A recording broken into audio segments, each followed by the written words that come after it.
చాలా క్లిష్ట పరిస్థితుల్లో ఉందంటూ తెలంగాణ గడ్డ నుంచి ప్రజలకు 10 కీలక సూచనలు చేశారు ప్రధాని నరేంద్ర మోదీ.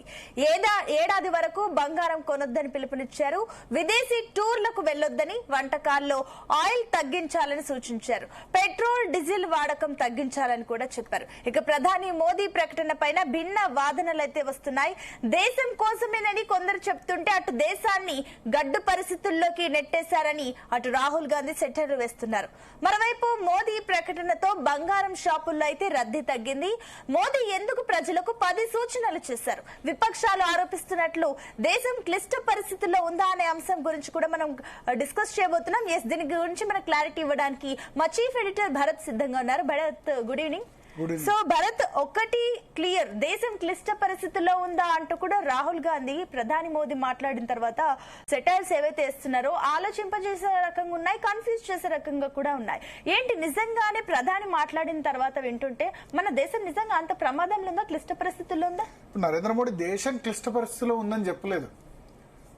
క్రూడ్ ఆయిల్ ధరలు పెరగడం వల్ల ఒక ఇబ్బంది ఎదుర్కోకుండా ఉండాలి మనం అంటే కొన్ని సూచనలు చేశారు. దేశం క్లిష్టపరిస్థితిగా క్రూడ్ ఆయిల్ ధరలు పెరగడం వల్ల ప్రపంచం అంతా కూడా సతమతం అవుతుంది. మనం కాదు కదా, అన్ని దేశాల్లో రేట్లు పెంచేశారు కదా. పాకిస్తాన్ లో అయితే రాత్రి 8 గంటల తర్వాత లాక్డౌన్ కూడా చేసిన సందర్భం ఉంది కదా. అంటే పాకిస్తాన్ తో మనం పోల్చుకోవద్దు, weak economy, but everybody suffering కదా. ఇక్కడ ప్రతి ఒక్కళ్ళు కూడా సఫర్ అవుతున్నారు కదా. సో ఇక్కడ మనం పార్టీలు, రాజకీయాలు పక్కన పెడితే నేను ఇంత ముందు కూడా నేను అనలైజ్ చేశాను ఈ విషయం మీద. ఏంటంటే రూపాయితో డాలర్ మారక విలువ, ఇది మనం 95 అవుతుందా, 100 అవుతుందా, పెరుగుతూనే ఉంది. తగ్గింది ఎవరి హాయిలో కూడా లేదు కదా. ఒక్కసారి 2013లో నరేంద్ర మోడీ అధికారంలోకి వచ్చే నాటికి 64 రూపాయలు ఉండే, చిదంబరం ఆర్థిక మంత్రిగా ఉన్నప్పుడు. అధికారంలోకి వచ్చిన మొదటి నెలలో 64 నుంచి 56 రూపాయలే వచ్చింది. మళ్ళీ రివర్స్ అయిపోయింది. కారణం ఏంది? Simple logic. మన ఇంపోర్ట్స్, మనం దిగుమతి చేసుకునేవి ఎక్కువ, ఎక్స్పోర్ట్ చేసేది తక్కువ.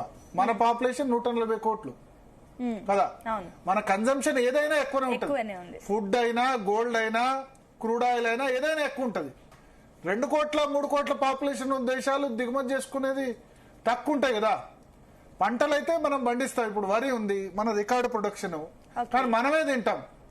ఫిలిప్పీన్స్, థాయిలాండ్ ఇటువంటి దేశాలు తింటే తప్ప మిగతా వాళ్ళు వరి అన్నం తినరు కదా. వరి రికార్డ్ ప్రొడక్షన్, గోధుమ రికార్డ్ ప్రొడక్షన్, బట్ అవి కన్జ్యూమ్ చేసే దేశాలు కూడా ఉండాలి కదా.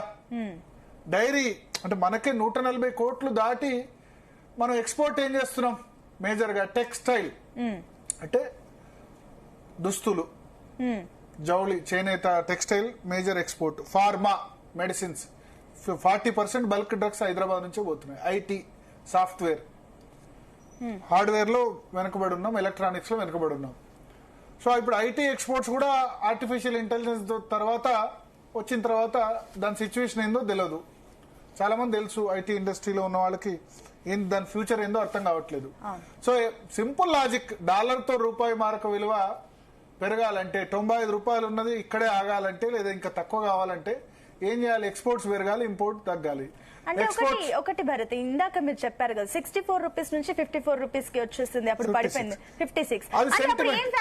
సెంటిమెంట్ అంతే. మోడీ వచ్చి ఏదో మ్యాజిక్ చేస్తారు, పాలసీ పెరాలసిస్ 10 సంవత్సరాల యూపీఏ గవర్నమెంట్ లో అని చెప్పి ఆ ఫ్యాక్టర్స్ ఇప్పుడు వర్కౌట్ అవ్వవు. అంటే అది ఒక సెంటిమెంట్ కారణంగా తగ్గింది అంతే, ఏదో ఎక్స్పెక్టేషన్స్ కారణంగా తగ్గింది తప్ప ఏదో మ్యాజిక్ చేస్తారు. మ్యాజిక్ చేయాలంటే ఇప్పుడు ఎక్స్పోర్ట్స్ తగ్గి ఇంపోర్ట్ ఎక్స్పోర్ట్స్ పెరిగి ఇంపోర్ట్ తగ్గాలంటే మనం ఏం చేయాలి? మన బాధ్యతగా, పౌరులుగా మన బాధ్యత ఏంటి? ఇంపోర్ట్స్ తగ్గించుకోవాలంటే మనం ఏం చేయాలి? ఇంపోర్ట్స్ ఏమేం చేస్తున్నాం మేజర్ గా?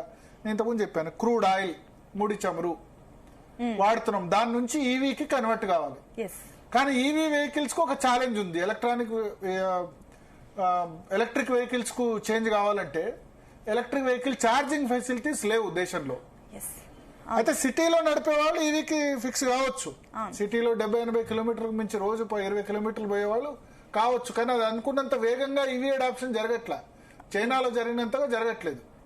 ఫ్యూయల్ కన్జంప్షన్ తక్కువ కావాలి. ఎందుకంటే పెట్రోల్, డీజిల్ మన దగ్గర తవ్వుతే నీళ్లు వస్తాయి, గల్ఫ్ లో తవ్వుతే ఆయిల్ వస్తుంది, అంతే కదా తేడా.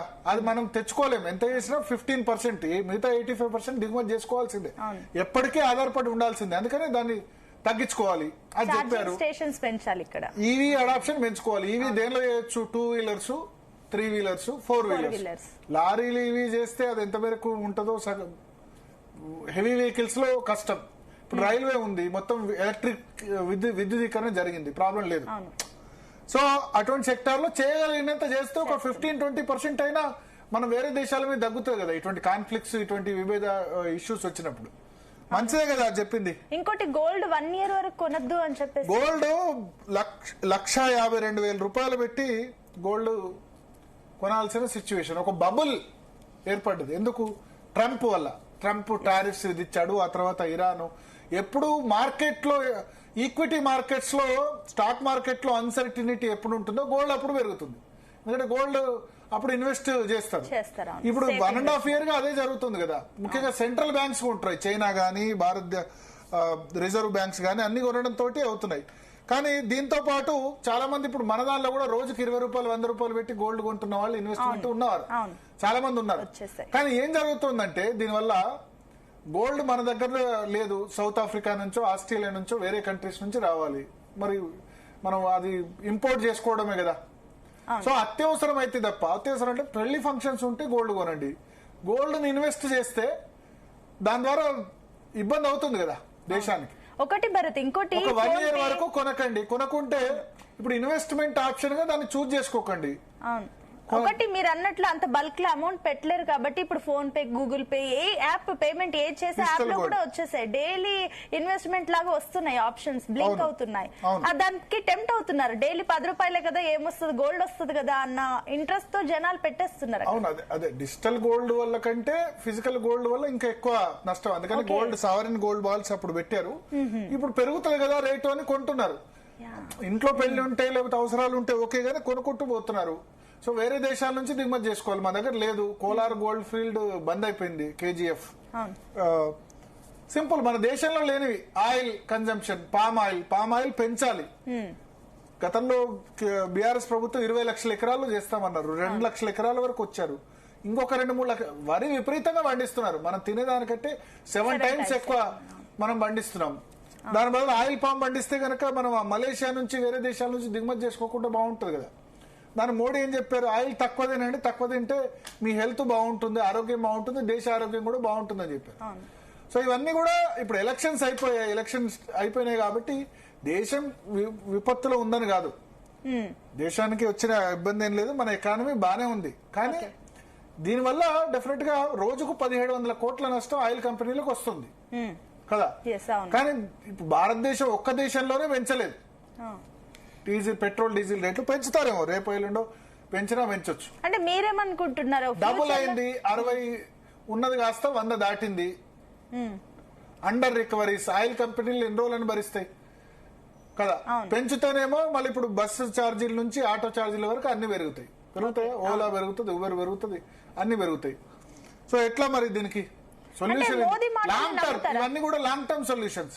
గోల్డ్ సంబంధించి సరే పర్మనెంట్ కాకుండా 1 సంవత్సరం వరకు అని చెప్పారు. విదేశీ ప్రయాణాలు, అత్యవసర ప్రయాణాలు లేకపోతే అంటే హాలిడే ట్రిప్స్ వద్దని చెప్పారు. సో మీరు ఒకటి ఆలోచించండి, ఒక 10% మెంబర్స్ దీన్ని పాటించిన. ఎందుకంటే మోడీ గివ్ ఇట్ అప్ అని చెప్పారు. నాకు LPG సబ్సిడీ అందరికి అవసరం లేని వాళ్ళు వదిలేయండి అని చెప్పారు. దాదాపు చాలా మంది అప్పుడు ఒక 60-70 లక్షల మంది దేశంలో గివ్ ఇట్ అప్ చేశారు. అవసరం లేని వాళ్ళు చాలా మంది నాకు LPG సబ్సిడీ వద్దని చెప్పి నేను ఫుల్ అమౌంట్ కడతా అని చెప్పి చేశారు. సో ఒక 10% ఫాలో అయినా ఈ కొంత జరుగుతుంది కదా. ఇప్పుడు ఈవీ అడాప్షన్ కొంచెం ఈ 2 నెలలుగా జరిగింది. February 28 తర్వాత నుంచి ఈవీస్ 2 వీలర్స్ అయితే కొన్నవాళ్ళు ఉన్నారు, 2 వీలర్స్ 4 వీలర్స్ కొన్నవాళ్ళు ఉన్నారు. 10% అయినా సరే 10% తగ్గినా మనకు లాభమే కదా. ఆ మేరకు పెట్రోల్ డీజిల్ కన్జంప్షన్ ఒక 10% తగ్గింది అనుకోండి. ఆ 10% వర్క్ ఫ్రమ్ హోమ్ సాఫ్ట్వేర్ వాళ్ళకి సంబంధించి దీనికి ఇప్పుడు వర్క్ ఫ్రమ్ హోమ్ ఆస్పిరెంట్స్ చాలా పెరిగిపోయినారు. మేనేజర్లకు అందరికి మెసేజెస్ వస్తున్నాయట, మోడీ చెప్పినట్టు మాకు వర్క్ ఫ్రమ్ హోమ్ ఇచ్చేయాలి. సో ఎంత మేరకు పాసిబుల్ ఉంటే అంత మేరకు, ఇది నిర్బంధం ఏం కాదు. కానీ సాఫ్ట్వేర్ కంపెనీస్ ఇవ్వగలిగిన వాళ్ళు ఇస్తే గనక ట్రావెల్ చేయొచ్చు. సో మిగతావన్నీ కూడా మనం స్వదేశీ వస్తువులు వాడు. స్వదేశీ అంటే మేక్ ఇన్ ఇండియా, ఇండియాలో తయారైన వస్తువులు వాడినా చాలు. కానీ మనం ఏం చేస్తున్నాం, రెడ్మీ అన్ని ఇక్కడ అన్ని ఫోన్లు దిగుమతి చేసుకుంటాం. అవును, ఇంపోర్ట్స్. అయితే దానికి ప్రభుత్వం కూడా చూడాలి, మరి మన ఇండియన్ కంపెనీస్ కూడా ప్రోత్సాహం అన్నది ఇవ్వాలి కదా. అక్కడ ఇండియన్ కంపెనీస్ కూడా మరి తక్కువ రేట్ లో ఎవరు సెల్ ఫోన్ లో తక్కువ రేట్ లో ఎక్కువ ఫీచర్స్ ఎవరు ఉంటే అంతే వాళ్ళ సైడ్ అదే కొనుగోలు చేస్తారు. అంతే తప్ప సరే అంటే కొంచెం అటు ఇటు ఉంటే ఓకే, కానీ మన కంపెనీస్ అన్ని కూడా ఇప్పుడు ఏం కనబడతలేవు. మన ఇండియన్ కంపెనీస్ సెల్ ఫోన్ గానీ ఎలక్ట్రానిక్స్ గానీ చాలా తక్కువగా ఉన్నాయి. బట్ వాటి గురించి కంపెనీస్ ఇక్కడ మ్యానుఫ్యాక్చరింగ్ అయినా పర్లేదు, మేక్ ఇన్ ఇండియా అయినా పర్లేదు. రోజు పొద్దున్న నుంచి సాయంత్రం వరకు, ఓన్లీ దివాళీ కాదు, పొద్దున్న నుంచి రాత్రి వరకు వాడే వస్తువుల్లో స్వదేశీగా ఉంటే ఇవన్నీ కూడా విదేశీ మారక ద్రవ్యం సేవ్ చేసేవి. ఇవి చేస్తే గనక పర్మనెంట్ గా మనం డాలర్ తో రూపాయి మారక విలువ చేసుకోవచ్చు. నిజానికి రష్యాతో 3 సంవత్సరాలుగా రూపాయల్లో కొన్నాం మనం క్రూడ్ ఆయిల్. దానివల్ల బెనిఫిట్ జరిగింది మనకు, అందుకని అక్కడ రూపాయి స్టెబిలైజ్ అయింది. కానీ ఇప్పుడు రష్యాతో ఈ టారిఫ్స్ వల్ల కొనలేని పరిస్థితి.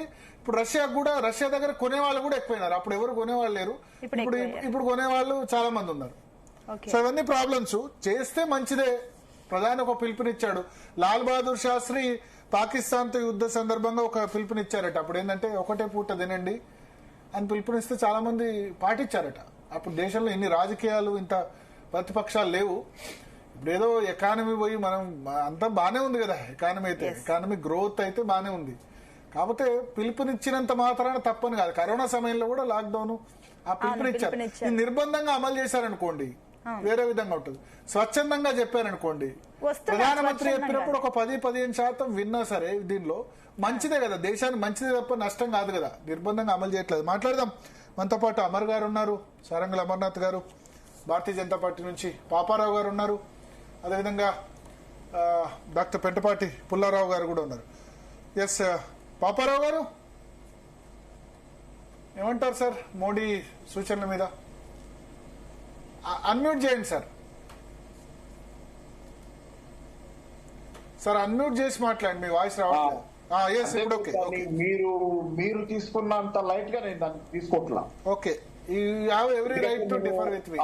నేను చాలా చాలా చాలా చాలా చాలా చాలా చాలా కాలం నుంచి నేను గత కొద్ది నెలలుగా ఇండికేటివ్ గా మాట్లాడుతున్నాను. పర్సనల్ గా కూడా వాళ్ళతో మాట్లాడినప్పుడు రాబోయే కొద్ది నెలల కాలంలో భారతదేశంలో కనీ విని ఎరుగినటువంటి ఆర్థిక సంక్షోభం రాబోతుంది అనేది ఫామ్ గా నా స్టాండ్. ఆర్థికంగా పరిస్థితులు భయానకంగా మారబోతున్నాయి అనేది నా స్టాండ్. ఎందుకంటే ఇక్కడ మీకు చాలా కనపడుతున్న ఇండికేటర్స్. ఒకటి, మనకి ఇక్కడ గోల్డ్ విషయం సరే, గోల్డ్ కొనద్దు అన్నారు. నిజమే, గోల్డ్ చాలా పెరిగిపోయింది. నాకు తెలిసి 3 సంవత్సరాల క్రితమే ఆ 10 గ్రాములకి 47,000, లేకపోతే ఔన్స్ బంగారం అయితే 1900, $2,000 లోపు ఉన్నటువంటి బంగారం ఈరోజు $4,700 పరిధిలో తిరుగుతుంది ఇప్పుడైతే. అలాగే మామూలు రూపాయల్లో అయితే 1,60,000, 1,50,000 పరిధిలో ఉంది. చాలా పెరిగింది కాబట్టి దిగుమతులు ఖరీదైందిగా మారింది. కానీ నేను చెప్పేది ఏంటంటే అసలు బంగారం ఖరీదైందిగా ఎందుకు మారింది? మన ఖరీదైంది నిజమే, మన దిగుమతులు మనం ఫారిన్ ఎక్స్చేంజ్ సేవ్ చేసుకోవడానికి కొనద్దు. కానీ అసలు బంగారం ఖరీదైందిగా ఎందుకు మారింది? బంగారం ఖరీదైందిగా మారిందంటే, బంగారం ధర పెరుగుతుందంటే అంతర్జాతీయంగా గాని ఓవరాల్ గా అన్ని రకాల పెట్టుబడి మార్గాలు ఒక సంక్షోభ వాతావరణం ముందుకొస్తున్నప్పుడు పెరుగుతున్నదే బంగారం. సిల్వర్ అయినా అదే. ప్రెషియస్ మెటల్స్ అన్ని ఇప్పుడు ఎందుకు పెరుగుతున్నాయి అంటే అంతర్జాతీయంగా ఒక తీవ్రమైనటువంటి ఆర్థిక సంక్షోభ వాతావరణం ఉంది. అది ట్రంప్ తోనే మొదలుగాల, టారిఫ్లతోనే మొదలుగాల. అంత ముందు నుంచి కూడా బంగారం పెరుగుతుంది. ట్రంప్, టారిఫ్లు, లేకపోతే కోవిడ్ ఇత్యాది ఏ విషయం మనం మాట్లాడుకున్నా అవన్నీ లాస్ట్ రా on the back of the candle. Intensify చేసిన ఈ సమస్యను తప్పితే సమస్యకి మూలం వ్యవస్థ సంక్షోభంలో ఉంది. సో గోల్డ్ కాబట్టి గోల్డ్ కొనద్దన్నారు ప్రధానమంత్రి గారు. కానీ ఇక్కడ ఏంటంటే గోల్డ్ కొంటున్నారు జనాలు. ఇప్పుడు మీరు గమనించండి, మీరు న్యూస్ లో కూడా చూడండి, మన బిజినెస్ న్యూస్ లో వాళ్ళు చెబుతుంది ఏంటంటే గోల్డ్ ఎందుకు కొంటున్నారు ఇప్పుడు అంటే ఇన్వెస్ట్మెంట్ గా కొంటున్నారు. గతంలో సంప్రదాయకంగా భారతదేశంలో గోల్డ్ కొంటాం, అది ఆర్నమెంట్ జ్యువెలరీగా కొనేవాళ్ళు. దానికి కల్చరల్ ఇది ఉంది, మనకి గోల్డ్ తో అటాచ్మెంట్ ఉంది. కానీ ఇప్పుడు పెరుగుతుంది ఏంటంటే మెల్లగా కాయిన్స్ గాను, బిస్కెట్స్ గాను, రాడ్స్ గాను కొంటాం అనేది పెరుగు. అంటే ఇన్వెస్ట్మెంట్ గా గోల్డ్ అవసరం అనేది జనాలు గుర్తు, వాళ్ళ భద్రత కోసం ఇన్సూరెన్స్ గా గోల్డ్ కొంటున్నారు, వాళ్ళు ఇన్సూరెన్స్ గా కొంటున్నారు. కాబట్టి దాన్ని ఆపడం కష్టం. మీరు జ్యువెలరీగా అనుకుంటే అది వేరు. ఇదిగో ఆ మాటకు వస్తే రిజర్వ్ బ్యాంక్ ఆఫ్ ఇండియా విపరీతంగా కొంటుంది గోల్డ్. అన్ని రిజర్వ్ బ్యాంక్స్ కొంటాయి, చైనా రిజర్వ్ బ్యాంక్ కూడా ఉంది. అన్ని అదే నేను చెబుతుంది. ప్రపంచంలో సెంట్రల్ బ్యాంకులు అన్ని, Russian central bank, Chinese central bank, Turkish central bank, చాలా సెంట్రల్ బ్యాంకులు గోల్డ్ కొంటారు. ఎందుకు కొంటున్నాయి? రాబోయే సంక్షోభంలో మమ్మల్ని ఆదుకోగలిగేది, మా దేశాన్ని ఆదుకోగలిగేది గోల్డ్ అని కొంటున్నాయి. మరి అట్లాంటప్పుడు ఇండివిజువల్స్ కి గోల్డ్ ఉంటే తప్పేంటి అనేది ఒకటి, ఎవరికి వాళ్ళు ప్రొటెక్షన్ కూడా చూసుకుంటారు కదా. కాబట్టి మోడీగా చెప్పారు, నిజమే, అది మాట మంచిది. కానీ ఏంటంటే దాన్ని ఆపటం కొంచెం కష్టం అని గట్టిగా ఫీల్ అవుతుంది. ఎందుకంటే ప్రజలు ఒక ఇన్సెక్యూర్ భావంలో ఉన్నారు ఓవరాల్ గా. అది రెండోది ఏంటంటే, మీకు నేను చెప్పినటువంటి తీవ్రమైన సంక్షోభ వాతావరణం తాలూకు ఇంకోటి గోల్డ్ ఇండికేటర్ ఒకటి. తర్వాత రెండోది ఏంటంటే ఫెర్టిలైజర్ చూడండి. ఇందాక ఫెర్టిలైజర్ గురించి ఆయన మాట్లాడకపోయినా మిడిల్ ఈస్ట్ సంక్షోభం గురించి వచ్చింది కాబట్టి ఫెర్టిలైజర్ కూడా ఉంటుంది. ఫెర్టిలైజర్ రేపు పొద్దున యూరియా గానీ, డిఏపి గానీ ఇవన్నీ రేపు పొద్దున చాలా పెద్ద ఎత్తున మిడిల్ ఈస్ట్ నుంచి చాలా పెద్ద ఎత్తున ఇంపోర్ట్ చేసుకుంటున్నాం. ఆ ఇంపోర్ట్ అంతా ఇప్పుడు దెబ్బతింటుంది. ఇంపోర్ట్ చేసుకునేది రాదు.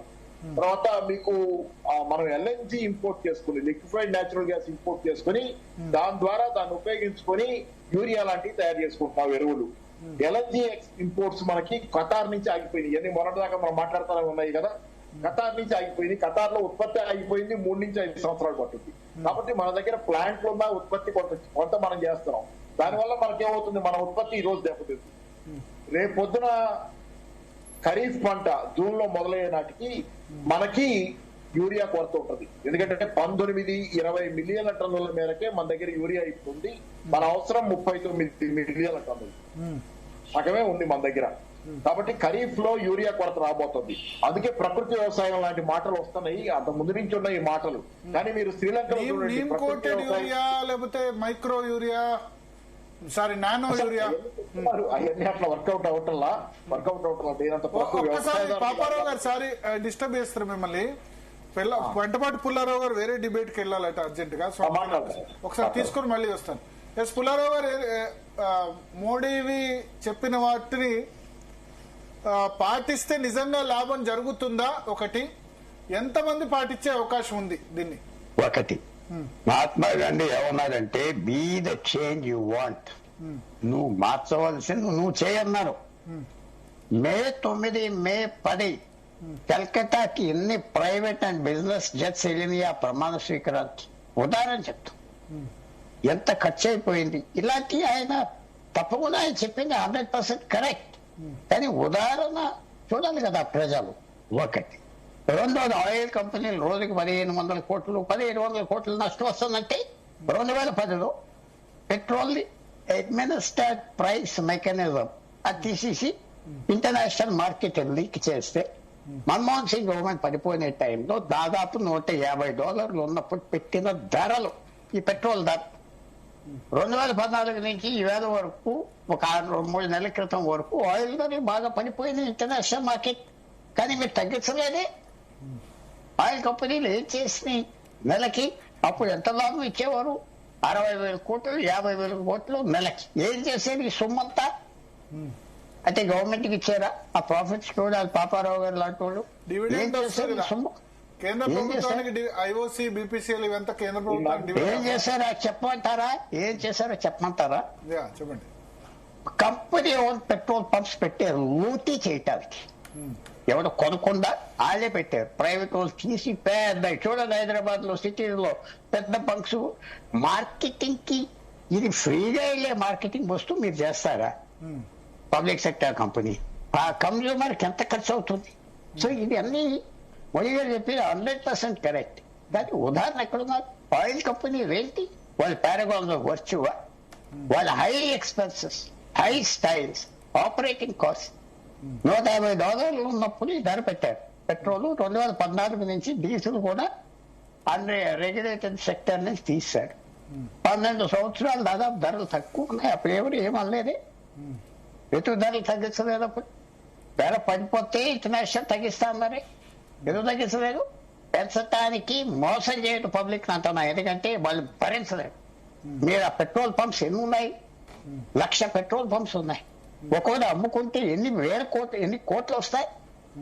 మీరు తీసి డబ్బంతా ఎక్కడ పెట్టారు? ఎవరు కట్టమన్నాడు? పెట్రోల్ పంప్స్ సామాన్యులు పెట్టుకోలేరా? యూత్ రన్ చేయలేరా? మీరు 20 కోట్లు 30 కోట్లు పెట్టి చేస్తారా? ఒక్కో సైన్ ఎంత ఇవన్నీ చెప్పడానికి టైం లేదు, చెప్తున్నాను. చాలా వేస్ట్ చేసి డబ్బు ఆయిల్ కంపెనీ. ఎస్, సౌదీ అరేబియాలో అరబ్ దేశాల్లో ఆయిల్ వేస్ట్ చేస్తారంటే వాళ్ళకి $10 వస్తుంది భూమి నుంచి బయటికి. ఇక్కడ నువ్వు $80 $60 $100 కొని నువ్వు ఇలా వేస్ట్ చేస్తావు. ఎందుకు నీకు మార్కెటింగ్? నాకు చెప్పండి ఎవరైనా, ఎందుకు నీకు మార్కెటింగ్?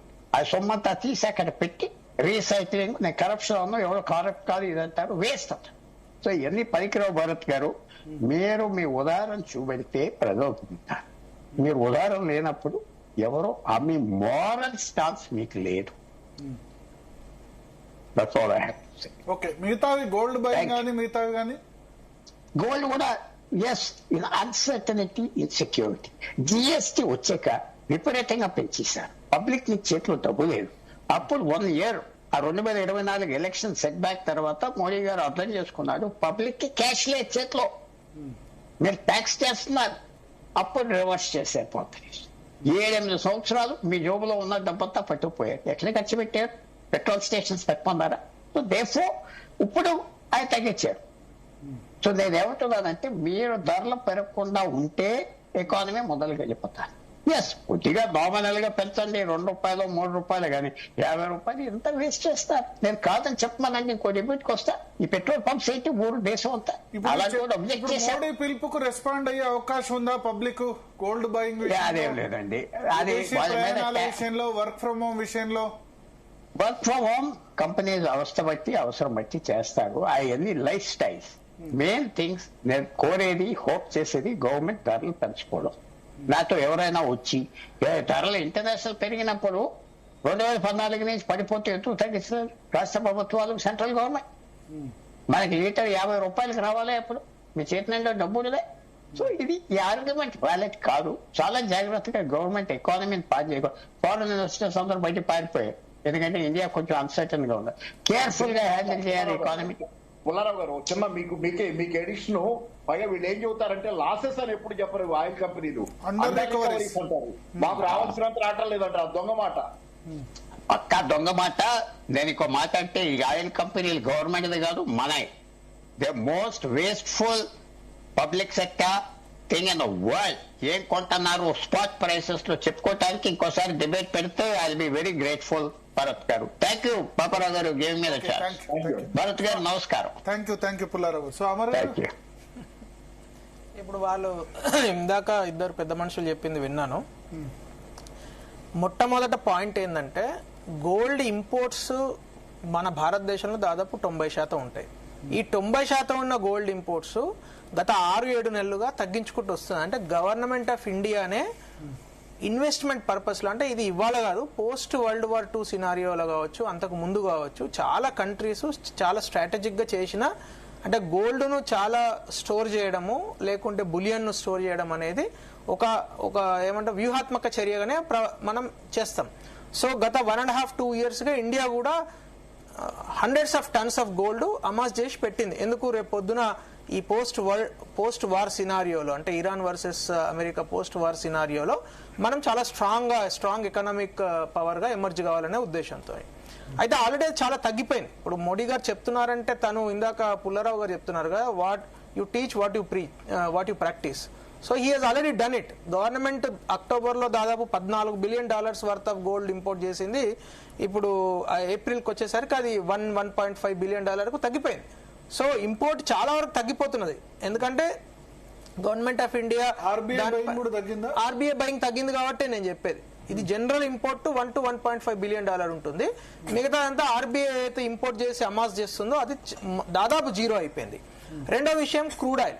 ఇక్కడ క్రూడ్ ఆయిల్ ఏంటంటే భరత్ గారు, క్రూడ్ ఆయిల్ అనేది ఇంటర్నేషనల్ మార్కెట్ లో చాలా ఫ్లక్చువేటింగ్ ఉండే విషయం. ఇప్పుడు ఒక కంట్రీలో సప్లై చైన్ దెబ్బతిన్నది అనుకోండి, హార్మూజ్ జలసంధి దగ్గర మనకు ఇబ్బంది అయింది అనుకోండి, ఆటోమేటిక్ గా ప్రైజెస్ పెరుగుతాయి. అందరికి తెలిసిన విషయమే.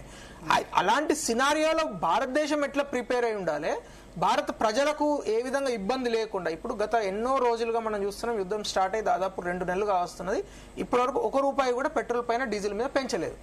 సో ఇది భారత ప్రజలకు లాభం జరిగినట్ట, నష్టం జరిగినట్ట? ఎలక్షన్స్ ఉన్నాయి కాబట్టి పెంచలేదు. మరి ఎలక్షన్స్ జరిగిపోయి కూడా ఇన్ని రోజులు అయింది కదా, ఇంకో 4-5 రోజులు.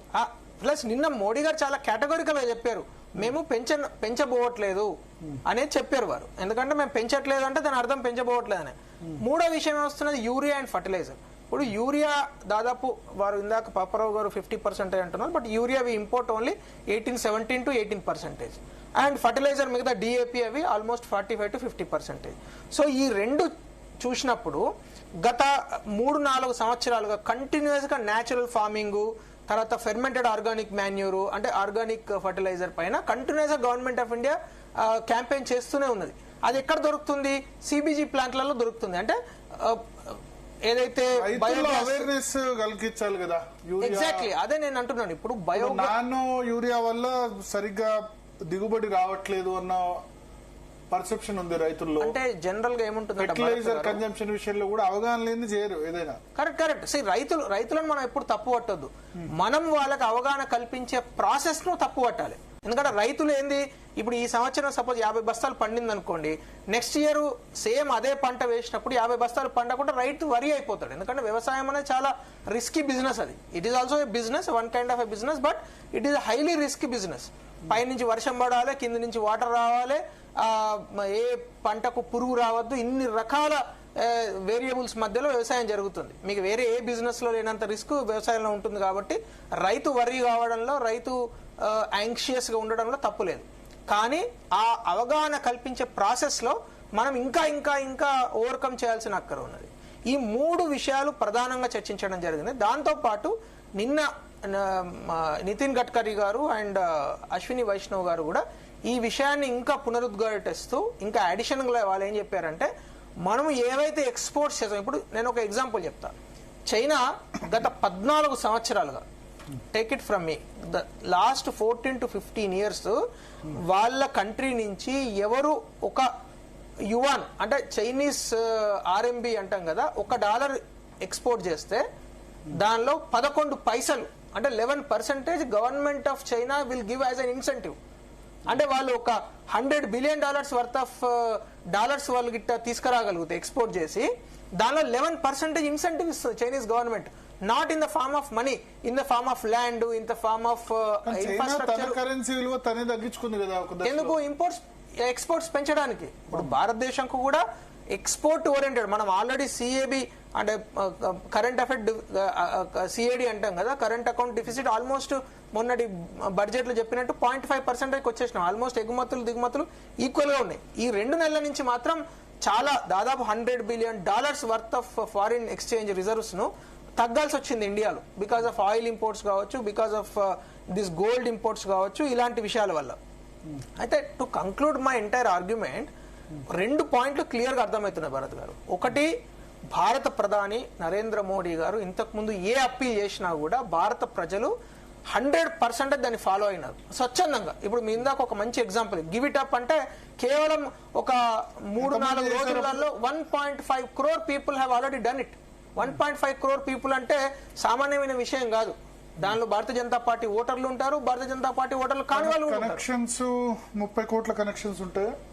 30 కోట్లు ఉండవు కదా, 11 + 30 24 కోట్ల కనెక్షన్స్ ఉంటాయి ఇండియాలో. ఎందుకంటే 13 కోట్ల connections almost 78% give it up చేశారు. 78% గివ్ ఇట్ అప్ చేశారు. అది అప్పటి లెక్క. ఇంకా ఈ మధ్య కాలంలో ఇంకా పెరుగుండొచ్చు. 2, ప్రధానమంత్రి మోడీ గారు లాక్డౌన్ సమయంలో ఈ విధంగా చేద్దాం, మనము స్వచ్ఛందంగా ఈ విధంగా చేద్దామంటే అందరం పాటించాం. ఎందుకు? ఇప్పుడు 12 సంవత్సరాల పరిపాలన తర్వాత ఈ స్టేజ్ కు వచ్చింది భారతదేశం అని రాహుల్ గాంధీ ట్వీట్ చేశారు. అంటే ఇప్పుడు రాహుల్ గాంధీ మాటలు మనం అంత సీరియస్ గా తీసుకోవాల్సి 12 సంవత్సరాల తర్వాత ఇక చేతులు ఎత్తేసాడు ఇంకా అని అంటాను. అంటే రాహుల్ గాంధీ మాటలు మనం సీరియస్ గా తీసుకుంటే దేశం ఇందాక పాపారావు గారు జ్యోతిష్యం చెప్పినట్టు ఆర్థిక సంక్షోభంలోకి వెళ్ళిపోతుంది. ఎందుకంటే భారతదేశం చాలా స్ట్రాంగ్ ఆర్థిక శక్తిగా ఉన్నది ఈరోజు. అందుగురించే మన దేశంలో ఎక్కడ లైన్లు లేవు, ఎక్కడ సిలిండర్ల సమస్యలు రావట్లేదు, ఎక్కడ కూడా మనం చేసే కార్యక్రమాలు ఎక్స్పోర్ట్స్ ఇంపోర్ట్స్ ఎక్కడ డిస్టర్బెన్స్ లేదు, ఎక్కడ కూడా మనం చేసే రెగ్యులర్ ఇండస్ట్రియల్ యాక్టివిటీ. ఇప్పుడు సిల్వర్ గురించి ఎందుకు మాట్లాడలేదు మోడీ గారు? Because silver is used in industrial purposes. Gold గురించి ఎందుకు మాట్లాడారు? అది ఆప్షనల్. ఇప్పుడు సపోజ్ ఇండియాలో ఒక ఫ్యామిలీ పెళ్ళో లేకుంటే ఇంకేదో ఇంపార్టెంట్ ఫంక్షన్ అయితే తప్పితే గోల్డ్ కొనాల్సిన అక్కర్లేదు అని చెప్పారు ఒక సంవత్సరం పాటు. ఇన్వెస్ట్మెంట్ పర్పస్ చేయకండి. అది మోడీ గారు చెప్పింది దేశానికే కాదు, వ్యక్తిగతంగా వాళ్ళకు కూడా లాభం. ఎందుకంటే already gold has reached it's peak. ఇక్కడ నుంచి పీక్ అవుట్ అయిపోయింది అనుకోండి, 1,70,000 కొన్న పెద్ద మనిషి ఎవరైనా ఫ్యామిలీ నష్టపోయింది అనుకోండి, it's like gambling, right? Already ఇప్పుడు 90,000, 80,000 ఉన్నది, 1,30,40,000 కొన్న వాళ్ళు కూడా మరి పడిపోతే లాసే కదా. ఎగ్జాక్ట్లీ, అది చేయకండి ఆ పొరపాటు అని కూడా చెప్పుండొచ్చు కదా. అది కూడా నష్టమే కదా, 100% నష్టమేనండి. It's like that is investment రిస్కీతో కూడుకున్న విషయమే.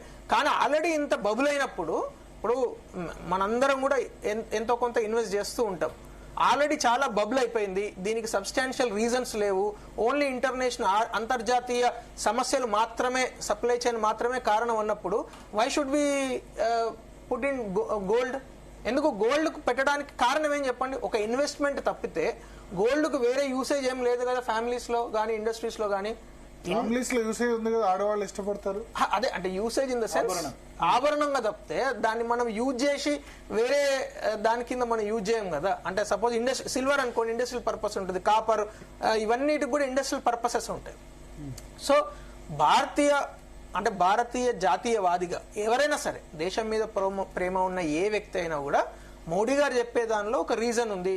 వారు మన గురించే చెప్తున్నారు, మన దేశం గురించే చెప్తున్నారు.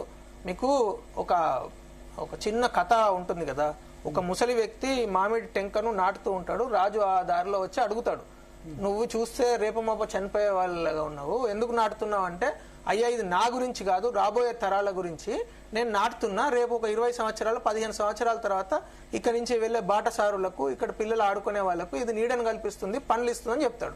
ఎగ్జాక్ట్లీ మోడీ గారు ఏమన్నా వారు స్వతహాగా వాళ్ళకి ఏమైనా ఇన్వెస్ట్మెంట్ ఉందా, లేకుంటే స్వతహాగా వారికి ఏమన్నా?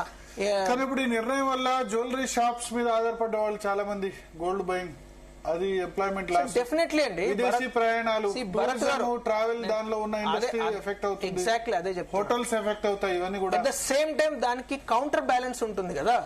ఇప్పుడు ఏదైతే ఇంపోర్ట్స్ మీద ఆధారపడ్డ సెక్టర్స్ ఉన్నాయో దాని మీద వెయిట్ తగ్గిపోయింది అనుకోండి, ఎక్స్పోర్ట్ వాళ్ళకు ఆధారం పెరుగుతుంది కదా. Counter balance, it is simple. Employment అయితే కలుగుతుంది, గోల్డ్, జ్యువెలరీ సెక్టర్ జరుగుతుంది. పడిపోతాయి. కౌంటర్ బ్యాలెన్స్ గా మిగతా సెక్టార్స్ లో ఇప్పుడు ఎక్స్పోర్ట్, ఎంఎస్ఎంఈస్ ఎక్స్పోర్ట్ చేయొచ్చు. రేపు ఇరాన్ వార్ ఆగిపోయిన తర్వాత ఇరాన్ మొత్తం entire country has to rebuild, Lebanon rebuild చేయాలి, ఇజ్రాయెల్ రీబిల్డ్ చేయాలి. దీనిలో మనకు ఒక ఆపర్చునిటీ దొరుకుతుంది కదా ఈ రోజు. ఆల్టర్నేట్ గా అంటే చైనా మాత్రమే కాదు, ప్రపంచంలో ఒక తయారీ శక్తిగా భారతదేశం కూడా ఒక తయారీ శక్తిగా రాబోతున్నది. ఎంఎస్ఎంఈ సెక్టార్ కు విపరీతమైన సపోర్ట్ చేస్తున్నది గవర్నమెంట్ ఆఫ్ ఇండియా. రేపు ఎంఎస్ఎంఈ సెక్టార్ కూడా చాలా అద్భుతంగా ఆవిష్కరించబోతున్నది. పాపారావు గారు, నేను జస్ట్ గివ్ మీ 10 seconds. ఒక హైదరాబాద్ లోనే లాస్ట్ 2 ఏళ్లలోనే ఓన్లీ స్టార్ట్అప్స్ 3 స్టార్ట్అప్స్ ఇవాళ only Hyderabad based startups unicorns అయినాయి. నిన్నటికి నిన్న Skyroot has become unicorn. అంటే 10,000 కోట్ల రూపాయల టర్న్ ఓవర్ చేస్తున్నది స్కై రూట్ అనే సంస్థ. హైదరాబాద్ లో కేవలం 8 సంవత్సరాల క్రితం స్టార్ట్ అయిన సంస్థ.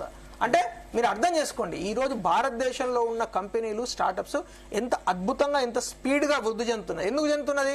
Because we are giving full focus on exports, space sector కావచ్చు, మిగతా సెక్టర్స్ లో. So that is my point. Paparao గారు, సో ఒకటి ఇప్పుడు దీని కౌంటర్ గా ఒకటి జాబ్ లాస్ ఈ సెక్టార్ లో జరిగితే వేరే దగ్గర ఈ ఇంపోర్ట్ బిల్లు తరిగి బ్యాలెన్స్ అవుతుంది అంటారు. ఎకానమిస్ట్ గా జరగబోయేది ఏంది? దీని ఇంప్లికేషన్స్ ఎట్లా ఉంటాయి? అంటే నేను ఇందాక చెప్పాను, గోల్డ్ అనేది ఒక ఇండికేటర్ గా గ్లోబల్ క్రైసిస్ లో ఎలా ఉందనేది. సరే, అదొకటి. ఓవరాల్ గానే there is very big crisis impending, పుచ్చుకొస్తుంది. రెండో దానిలో మన దగ్గర మనకున్నటువంటి అడిషనల్ ఇదేంటంటే, మనం ఎక్కువగా ఇంపోర్ట్ చేసుకునే దేశం, ఎక్స్పోర్ట్ చేసే వాళ్ళం కాదు. దాని మీదే మోడీ గారు చెప్పింది ఏంటంటే, ఫారిన్ ఎక్స్చేంజ్ అనేది మనం సేవ్ చేసుకోవాలని చెబుతున్నారు. ఇప్పుడున్న ఫారిన్ ఎక్స్చేంజ్ నాకు తెలిసిన పూర్తి లెక్క ప్రకారంగా 1 సంవత్సర కాలం పాటు మన దిగుమతులకి కంఫర్టబుల్ గా సరిపోద్ది. కానీ అది వేగంగా తగ్గిపోయే అవకాశం ఉంది. ఎందుకంటే ఇప్పుడు దిగుమతి చేసుకునే ఎరువుల ధర భారీగా పెరిగిపోతుంది.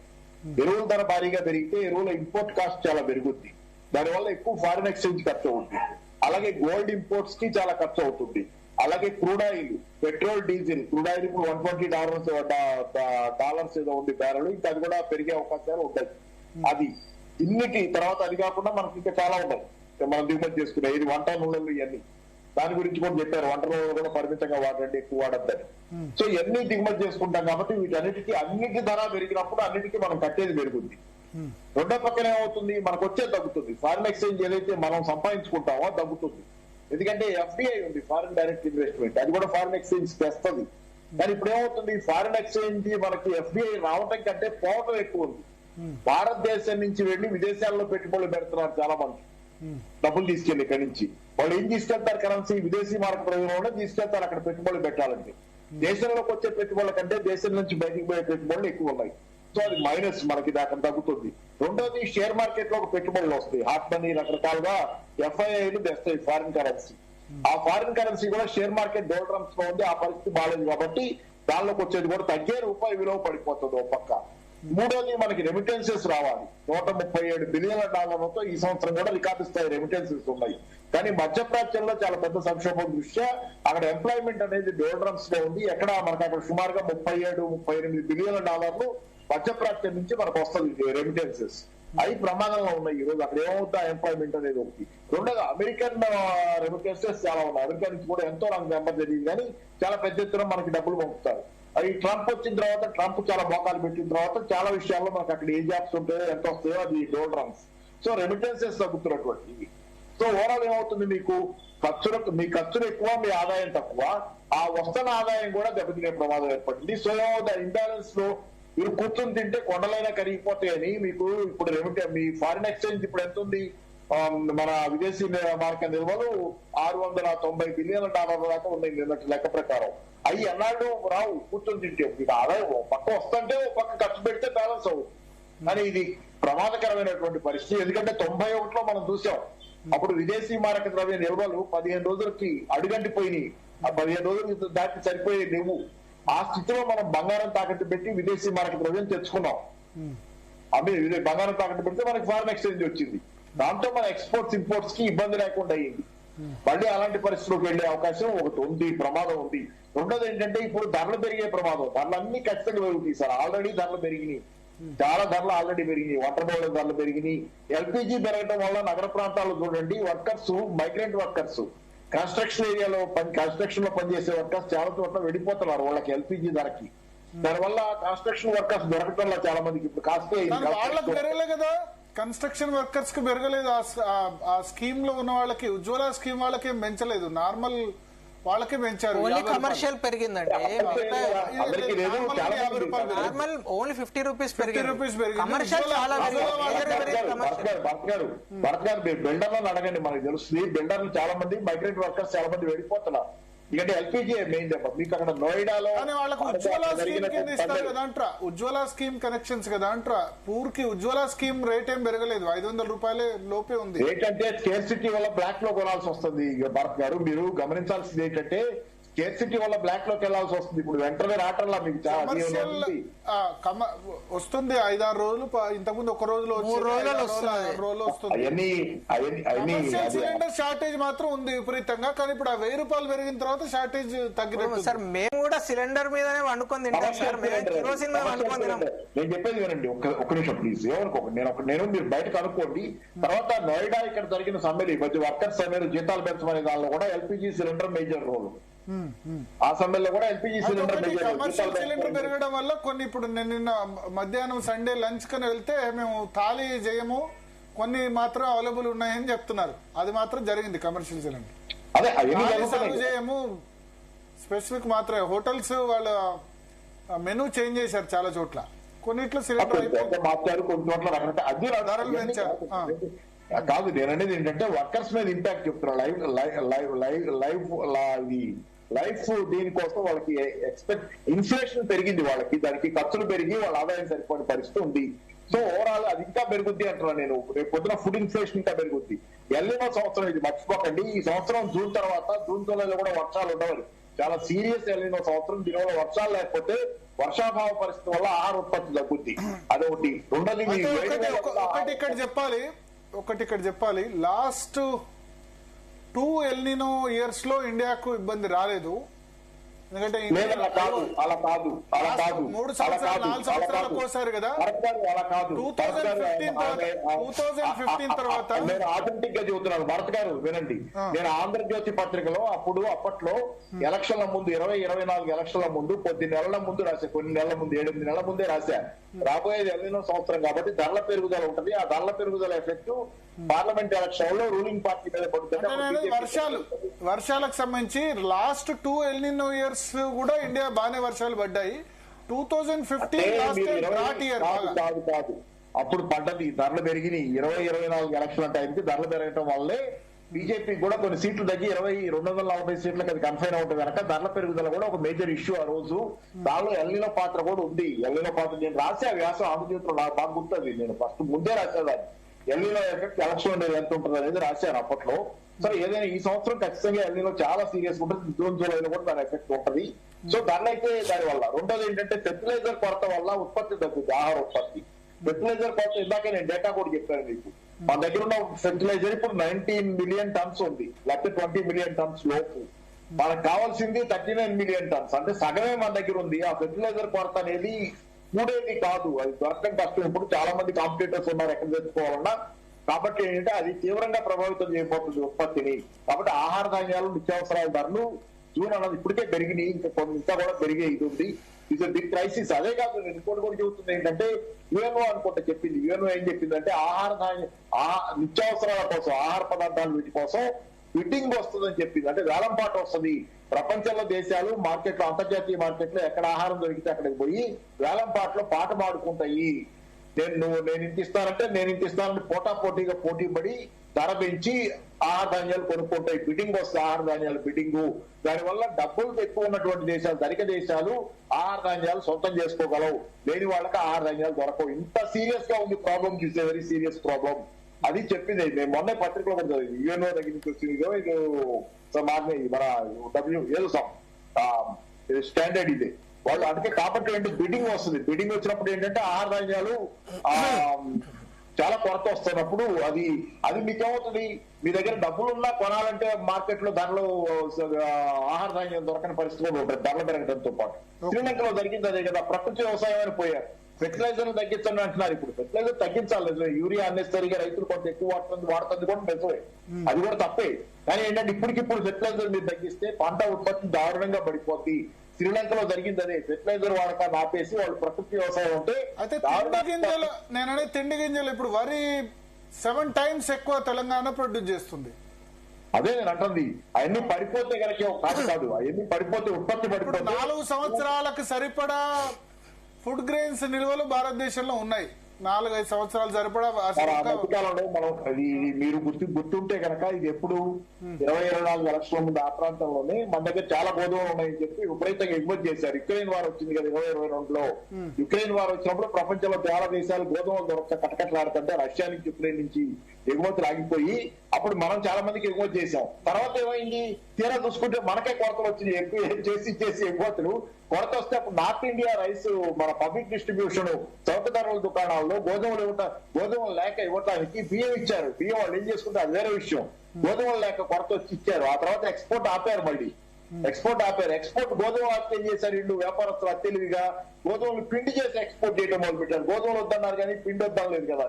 కానీ చాలా కథలు నడిచినాయి. కాబట్టి ఏంటో మన ఎక్స్పోర్ట్ మనకి సమస్య అయితే పెరుగుద్ది, ధరలు అయితే పెరిగే ఇదే ఉంది ఎక్కువ.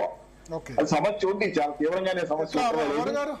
భరత్ గారు, మీరు పాపారావు గారిది ఎక్కువ చూపించకుండా అందరు భయపడతారు. వారు చెప్పేది దారుణమైన అబద్ధాలు. ఆర్థిక సంక్షోభం వస్తుంది, అసలు మొత్తం ప్రపంచంలో అందరు తిండి గింజలు. భరత్ గారు పాయింట్ అది కాదు, మీరు అబద్ధాలు. ఇప్పుడు ఈ రోజు కరెంట్ అకౌంట్, ఒక నిమిషం ఆగండి సార్, మాట్లాడారు కదా. కరెంట్ అకౌంట్ 0.5% అంటే ఏంది భరత్ గారు? మీరు డెఫినేషన్ కొట్టండి గూగుల్లో. 0.5% ఆఫ్ జీడిపి అంటే ఎగుమతులకు దిగుమతులకు మధ్యలో ఒకప్పుడు. ఒక నిమిషం వినండి సరే, ఒకప్పుడు 8% 7% ఉండే సిఏడి అంటే ఎగుమతులు దిగుమతుల మధ్య డిఫరెన్స్. దిగుమతులు దాదాపు 7-8% ఎక్కువ ఉండేది. ఈ రోజు కేవలం 0.5% అంటే ఇంప్రూవ్ అయినట్టు. That is a different story. ఎందుకంటే డాలరు ఈ రోజు ఎగుమతులు డాలర్ తో పెరుగుతున్నప్పుడు మిగతా కరెన్సీస్ ఒక దశలో పెరిగాయి కానీ ఇప్పుడు డాలర్ తో మిగతా కరెన్సీస్ ఎగ్జాక్ట్లీ అదే చెప్తున్నాను సౌత్ కొరియా గానీ లేకపోతే Exports- అన్ని దేశాలు కూడా డాలర్ తో బలపడుతున్నాయి కరెన్సీస్. ఇక్కడ ఎక్స్పోర్ట్స్ అనేది పెరుగుతున్నప్పుడు డాలర్ కు విదేశీ మారక వల్ల తక్కువ ఉంటేనే మనకు లాభం. దాన్ని వాళ్ళు దానికి ఆర్థిక పరిస్థితికి సంబంధమే లేదు.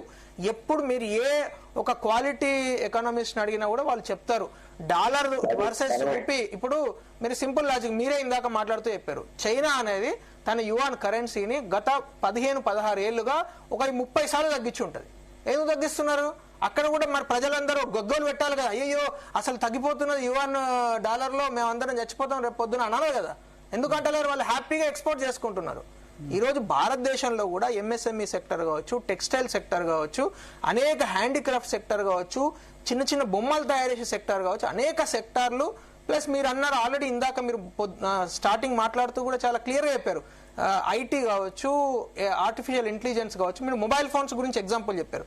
I'm challenging today in this Zee News ద్వారా, ఈ రోజు భారతదేశంలో మనం యూజ్ చేసే ప్రతి ఫోను ఇండియాలో తయారైంది. బ్రాండ్ ఏదైనా పక్కన పెట్టండి, 102% ఆఫ్ ఇండియన్, అంటే ఇండియాలో ఒక 4 సంవత్సరాలు 5 సంవత్సరాల క్రితం మనం ఇంపోర్ట్ చేసేవాళ్ళం. ఈ రోజు మనం మన అవసరాలకు యూజ్ చేయడం, డిక్సన్ టెక్నాలజీస్ పెట్టడం తర్వాత కొంచెం పెరిగింది ఎవ్రీథింగ్. ఈవెన్ యాపిల్ ఫోన్స్ కూడా, even Apple phones also are totally manufactured in India. Not only Narendra Modi make in India అన్నారా, మేడ్ ఇన్ ఏమంటారు, మేడ్ ఇన్ ఇండియా ప్రొడక్ట్స్ అన్నారా, మేక్ ఇన్ ఇండియా ప్రొడక్ట్స్ అన్నారా? అర్థమైందైనా? మేక్ ఇన్ ఇండియా ప్రొడక్ట్స్ స్వదేశీ products అన్నారు, పూర్తిగా స్వదేశీ ప్రోడక్ట్ అంటే there are 2 kinds of స్వదేశీ product. One is manufactured in India, అది కూడా స్వదేశీనా? 100%. వేరే దేశాల కంపెనీ. ఇప్పుడు మీకు as far as economy is concern, ఇప్పుడు యాపిల్ నోయిడా ఫ్యాక్టరీలో ఎవరు పనిచేస్తారు? భారతీయులే పనిచేస్తారు. యాపిల్ నోయిడా ఫ్యాక్టరీలో ప్రొడక్షన్ ఎక్కడ తయారవుతుంది? ఇండియాలోనే తయారవుతుంది. మనం ఎక్స్పోర్ట్ చేస్తున్నాం. మనం దాదాపు 4.5 లక్షల కోట్ల వర్త్ ఆఫ్ మొబైల్ ఫోన్స్ ప్రతి సంవత్సరం మనం ఎక్స్పోర్ట్ చేస్తున్నాం. ఈ రోజు ఒకప్పుడు జీరో ఎక్స్పోర్ట్స్, డిఫెన్స్ ఎక్స్పోర్ట్స్ ఒకప్పుడు జీరో ఎక్స్పోర్ట్స్, 600 కోట్లు 500 కోట్లు ఎక్స్పోర్ట్ చేసేటప్పుడు ఈ రోజు ఒక్క ఇండోనేషియాతోనే నెక్స్ట్ 3 years లో మనం బ్రహ్మోస్ క్షిపణిలో దాదాపు $4 billion వర్త్ ఆఫ్ ఎక్స్పోర్ట్ చేస్తున్నాం. మనం ఇంకా వే హెడ్ డిఫెన్స్ లో ఇంకా చాలా. భరత్ గారు, ఫ్రాన్స్ గానీ రాఫెల్స్ గానీ వాటితో పోలిస్తే మనం చేసేది చాలా. You are right. I'm not saying సరిపోవు ఇవి. we should always, ఒక సేయింగ్ ఏముంటుందంటే we should always drive a car by looking at the rear window అంటాం. ప్రతిసారి మనం బ్యాక్ సైడ్ ఎక్కడ స్టార్ట్ చేసామని చెప్పుకుంటూ గొప్పలు చెప్పుకోవాల్సిన పని లేదు. మనం ఎక్కడికి వెళ్ళాలి, వికసిత్ భారత్ 2047 అని చెప్తున్నాం కదా. భారతదేశం అభివృద్ధి అన్ని రంగాలలో అన్ని వర్గాలకు అనుకూలంగా ఏది 2047 వరకు భారతదేశం అభివృద్ధి చెందిన దేశంగా వెళ్ళాలి అంటే మనం ఇలాంటి కొన్ని కష్టాలు పడాల్సిందే. కుచ్ పానా హైతో కుచ్ కోనా పడేగా అని ఎందుకంటారు పెద్దలు. ఎందుకు కష్టపడకుండా ఏది రాదు కదా. భారతదేశం ఈ రోజు అభివృద్ధి చెందుతున్న దేశం. 7% ఈ రోజు జీడిపి వృద్ధి సాధిస్తున్నది. దాన్ని 8, 9, 10 తీసుకెళ్లాలంటే ఏం చేయాలి? మనం ఎక్స్పోర్ట్స్ పెంచాలి, విపరీతంగా పెంచాలి. ఎక్స్పోర్ట్స్ పెంచాలంటే at the same time imports తగ్గించుకొని మనం ఒక పద్ధతి ప్రకారం ఎకనామిక్ లో కొంచెం డిసిప్లిన్ గా మనం వెళ్తే ఈ రోజు ఏదైతే అక్కర్లేని అంటే అనావశ్యత ఈ రోజు bullion head I forgot the name. ఇప్పుడు బులియన్ మార్కెట్ ఏదైతే మీరు ఇందాక చెప్పారు కదా, ఆ మార్కెట్ యొక్క అసోసియేషన్ హెడ్ ఎవరైతే ఉన్నారో వారు ఈ రోజు పొద్దున మార్కెట్ అవర్స్ లో మాట్లాడారు. ఆయన ఏం చెప్తున్నాడంటే, మోడీ గారు చెప్పింది మీరు మిస్ఇంటర్ప్రిట్ చేయకండి. మోడీ గారు చాలా కేటగిరికల్ గా ఏం చెప్పారు, ఎవరైతే అవసరం లేని ఇన్వెస్ట్మెంట్ ఆప్షన్స్ ఫిజికల్ గోల్డ్ పైన, దట్టు ఇన్వెస్ట్మెంట్ మళ్ళీ డిజిటల్ గోల్డ్ లో పెడితే సమస్య లేదు. గోల్డ్ ఈటీఎఫ్స్ కానీ గోల్డ్ డిజిటల్ గోల్డ్ కానీ సమస్య లేదు. ఎవరైతే ఫిజికల్ గోల్డ్ ఇంపోర్ట్ చేసుకొని రాడ్లు పెద్ద పెద్ద బార్లు తీసుకొని ఇళ్లలో పెట్టుకుంటున్నారో దట్ ఈస్ నాట్ కరెక్ట్. దాని మీద క్లారిటీ ఇవ్వాలి. ఎగ్జాక్ట్లీ. సో ఒకళ్ళిద్దరు చెప్పారు మేము ఆపేసాం ఇన్వెస్ట్మెంట్ డిజిటల్ గోల్డ్. మంచిదే కదా. అంటే ఇప్పుడు ఆపేయడం ఎందుకంటే రేటు పెరగకుండా ఇప్పుడు ఏమైతున్నది సడన్ గా నేను I have been following 78,000-79,000 rupees. ఏం 1,50,000 2,50,000 వెళ్ళిపోయింది. అది ఎందుకు వెళ్ళిపోవాలి? అది అంత ఆర్టిఫిషియల్. మోడీ మాట ఎంతమంది వినే అవకాశం ఉంది ఈ విషయంలో, గోల్డ్ బయింగ్ కానీ మిగతా దాని విషయంలో మీ అంచనా? ఒక్క పాపారావు గారు తప్పితే మిగతా అందరు వింటున్నారు. పాపారావు గారు కాదు కాదు సారు ఆయన నేను అన్ని పచ్చాబద్దాలు చెబుతున్నాను అంటే నేనేదో సార్ సిఐడి ఎంత ఉంది చెప్పండి సార్. 0.5% సిఐడి అంటే ఎగుమతి దిగుమతి ఈక్వల్ ఉన్నట్ట, దిగుమతి పెరిగినట్ట. మీ విషయం బయటకు వస్తుందని మీరు భయమా ఏంటి? మీరు ఆగండి ఒక నిమిషం అనేది సార్. మీరు సిఐడి నెంబర్ చెప్పండి sir, current account deficit number చెప్పండి. ఆగండి సార్, మీరు ఎందుకు అడ్డం వస్తారు? అన్నారు మోడీ గారు కూడా కొన్ని హెచ్చరికలు చేశారు, అంతకంటే తీవ్రమైన హెచ్చరిక చేశాను నేను. ఈయన మాత్రం చాలా రోజీ కలర్ పిక్చర్ ఇస్తున్నాడు. ఇంత రోజీ కలర్ పిక్చర్ ఇచ్చే ఆయన మోడీ గారు హెచ్చరించిన తర్వాత ఎంతో కొంత హెచ్చరిక చేశారు. నేనేమో కొంచెం తీవ్రమైనటువంటి దీనిలో ఇంటెన్సిటీ ఎక్కువతో చెప్పాను, ఆయనేమో రోజీ కలర్ పిక్చర్ ఇచ్చాడు. పరిస్థితి బాగాలేదన్నది ఓవరాల్ గా నేను ఫీల్ అవుతుంది. మోడీ గారు కూడా దాన్ని కొంత అంత తీవ్రత తక్కువ ఆయన స్థాయిలో ఆయన చెప్పాడు. ఈయన మాత్రం రోజీ పిక్చర్ ఇచ్చి దేశం అదవుతుంది ఇది అవుతుంది అని చెబుతున్నాడు.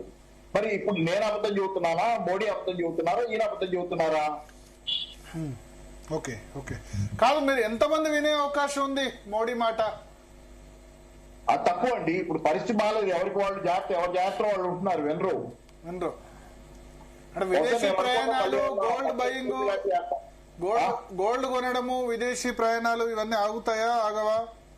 ఆగవు సార్, ఇంపాక్ట్ ఉండదు. 10% కూడా వినరా గోల్డ్ బయింగ్? దానికి సంబంధించి 10-15% మంది కూడా వినరా? 10% అది అలా జరగదు. ఇప్పుడు నేను కొన్నాను సార్. ఇప్పుడు భరత్ గారు, ఇప్పుడు పాపారావు గారు వారేమన్నా నేనేమన్నా మీరేమన్నా కాదు. What are the facts and figures? Let us talk on that. ఇప్పుడు అక్టోబర్ లో $14 బిలియన్ ఇంపోర్ట్స్ ఉన్న గోల్డ్ ఏప్రిల్ కి వచ్చేసరికి $1.5 బిలియన్ వచ్చింది అనేది వాస్తవమా కాదా మీరు చూడండి. ఎకనామిక్ టర్మ్స్ లో నేను అబద్ధం ఆడితే మీరు గూగుల్లో కొట్టి చూడొచ్చు, ఎక్కడైనా వెబ్సైట్ లో చూడొచ్చు. ఎందుకు తగ్గింది? అదొక స్ట్రాటజిక్ గా తగ్గిస్తున్నామని మోడీ గారు చెప్తున్నారు. మోడీ గారైనా నేనైనా జాగ్రత్త చెప్తున్నాం సార్. మీరు చెప్పేది ఎట్లా ఉందంటే అసలు టోటల్ గా రేపు భారతదేశం మొత్తం సంక్షోభంలోకి వెళ్ళిపోతుంది, ఒక 6 నెలల్లో ఏదో పెద్ద అది ఇదే ప్రాబ్లం అంటున్నాను. ఇది చూసి చాలా మంది ఆవేదన చెందుతారు. లేకుంటే సార్ మీకు నాకు భారత్ గారికి ఫరక్ పడదు, కానీ ఎవరైతే చిన్న చిన్న జాబులు చేసుకునే వాళ్ళు, లేబరర్స్, అట్లాంటి వాళ్ళు సార్, ఇప్పుడు వీరిలాంటి వాళ్ళు కరోనా సమయంలో విపరీతమైన భయపడబెట్టి 30 లక్షల మంది మైగ్రెంట్ లేబరర్స్ నడుచుకుంటూ వేరే ప్రాంతాలకు వెళ్లాల్సి వచ్చింది సార్. సార్ ఇప్పుడు ఇక్కడ నేను చెప్పాలనుకున్న ఒక సూచన ఏంటంటే, మీ ద్వారా దయచేసి మీరు భయపడకండి. మోడీ గారు జాగ్రత్త చెప్పాడు. జాగ్రత్త చెప్పినంత మాత్రాన భయపడాలని పానిక్ కావాల్సిన అక్కర్లేదు. జాగ్రత్తగా ఉంటే ప్రిపేర్నెస్. ఇప్పుడు ఈ రోజు దుబారా చేయకుంటే రేపటికి మనకు అక్కడికి వస్తుంది అనేది మన తల్లిదండ్రులు చాలా చిన్న వయసు నుంచి కూడా మనకు చెప్తున్నారు. అదే ఈ రోజు మోడీ గారు మొత్తం దేశానికి తండ్రిలాగా భావిస్తాం కావచ్చు చెప్తారు. అంతే. థ్యాంక్ యూ పాపారావు గారు, సారంగల్ అమర్నాథ్ గారు. చూద్దాం సునీత, ఎంతమంది ఈసారి మోడీ మాట వింటారు తెలుస్తాయి కదా డాటా. 1 మంత్ తర్వాత, 2 మంత్స్ తర్వాత. లాస్ట్ ఇయర్ మేలో, ఎందుకంటే ఇప్పుడు వివాహ సీజన్ అయిపోయింది, సో చూద్దాం. ఒక 3-4 నెలల్లో స్టాటిస్టిక్స్ తెలుస్తాయి. ఎంతమంది గోల్డ్ బయింగ్ ఆపేశారు, విదేశీ ప్రయాణాలు ఎంత తగ్గాయి, యూరియా విషయంలో, కన్జంప్షన్ విషయంలో రైతులు విన్నారా? మోస్ట్ ఛాలెంజింగ్ యూరియానే. మిగతా గోల్డ్ బయింగ్ ఆగొచ్చు, అది ఆగొచ్చు, బట్ ఫిగర్స్ తెలుస్తాయి. But last time give it up, మీ సబ్సిడీ వదులుకోండి అంటే చాలా మంది వదులుకున్నారు. స్వచ్ఛందంగా 1.2 crores ప్లస్ వదులుకున్నారు. ఒక 15-20% అయినా దేశానికి మేలు జరిగితే మంచిదే కదా. అల్టిమేట్ గా ఇప్పుడు విదేశీ మారక ద్రవ్యం మనం తగ్గించాల్సిన అవసరం ఉంది. డాలర్ తో రూపాయి మార్క విలువ చెప్పాలంటే నష్టమేం లేదు. ప్రధాని చెప్తే దానికి చెప్పిన దానిలో రాజకీయం అయితే చేయాల్సిన అవసరం లేదని నా ఒపీనియన్. వీలున్నంత వరకు ఫిజికల్ గోల్డ్ తగ్గిస్తే కనుక, ఎందుకంటే ఫిజికల్ గోల్డ్ చాలా గుట్టలుగా ఇండ్లలో ఉంది, ఉన్నా సరే ఇంకా ఉంటున్నారు. అది దాన్ని కూడా ఏమంటారు తీసుకురావాల్సిన అవసరం ఉంది. ఎందుకంటే గోల్డ్ ఇండస్ట్రీ కూడా సఫర్ కాకూడదు. గోల్డ్ ఇండస్ట్రీ కూడా అదే చెప్పింది దాన్ని. ఎందుకంటే ఇప్పుడు ఇదివరకు ఏదైతే సావరిన్ గోల్డ్ బాండ్స్ పెట్టిన దాన్ని కొంచెం మోడర్నైజ్ చేసి ఏదైనా కొత్త స్కీమ్ తీసుకురండి అంటారు. లాకర్ లో లేకపోతే ఇంట్లో ఉన్న బంగారాన్ని తీసుకొచ్చి, పాత బంగారు ఆభరణాలు తీసుకొచ్చి మళ్ళా కొత్తగా ఇంపోర్ట్ చేసుకోకుండా అటువంటి స్కీమ్ ఏమైనా ఆలోచిస్తే కూడా కేంద్ర ప్రభుత్వం బాగుంటుంది. చూద్దాం వీటన్నిటి మీద ప్రజల రియాక్షన్ ఏ విధంగా ఉంటుందన్నది కొద్ది రోజుల్లోనే తెలుస్తుంది కదా మనకు. Thank you Bharat for your analysis. So మొత్తం మీద చూద్దాం భవిష్యత్తులో మరి ఏం జరుగుతుంది, మోదీ మాటలు నిజంగానే వింటారా, ఇది ఏమైనా ఇంపాక్ట్ చూపిస్తుందా అనేది మాత్రం చూడాలి. That's all for now. Keep watching Zee Telugu news.